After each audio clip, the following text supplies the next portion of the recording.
Каква е разликата между перука и топе? Перуката покрива косата или ако няма коса, главата изцяло. Тя се слага като шапка.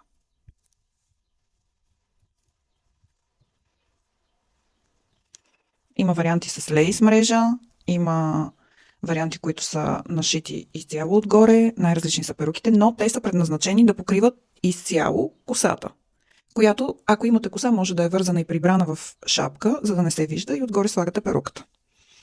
Много ме питате как се слага перука. Слага се като шапка. В случая тази има и фибички за закрепване, но ако нямате никаква коса, ще трябва да махнете тези фиби. И на местата, където е най-издадено, също и на две точки на мрежата, да сложите лепенки. Някои слагат лепило, но аз не го препоръчвам, защото много трудно се маха, дори с ремувър. После остават петна по самата перука и така тя не може да има дълъг живот. Сега за топето. Топетата са няколко вида. При нас са 3-4 вида. Това е топе с много широка подложка, което почти може да си се води полуперука. Това топе е предназначено да покрие много голяма част от главата с загуба на коса. Отново има реалистичен скалп.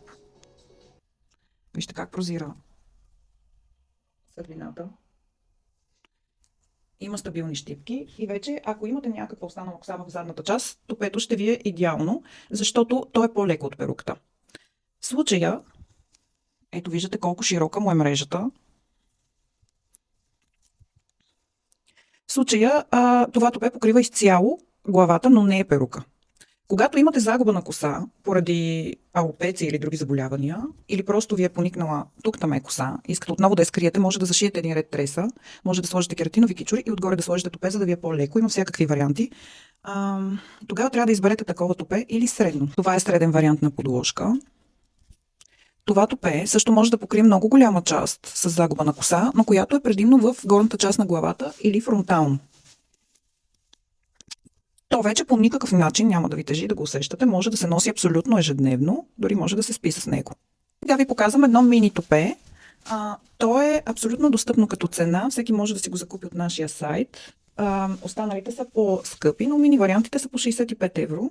В случая това топенце е също с реалистичен скалп. То не се вижда, когато го поставите на главата. Аз съм ви обяснила, че се поставя малко по-назад и се оставят предните части от косата, за да не личи въобще. Ако нямате никаква коса, разбира се, може да го поставите и напред. Това топе е страхотно за ежедневно носене.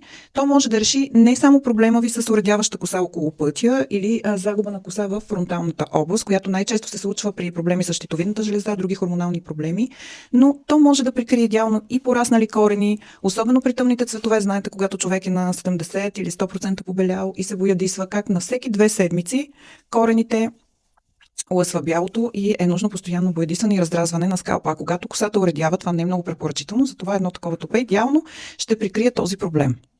Така че проверете ги на сайта и се изберете. Очаквам ви, ако имате други въпроси.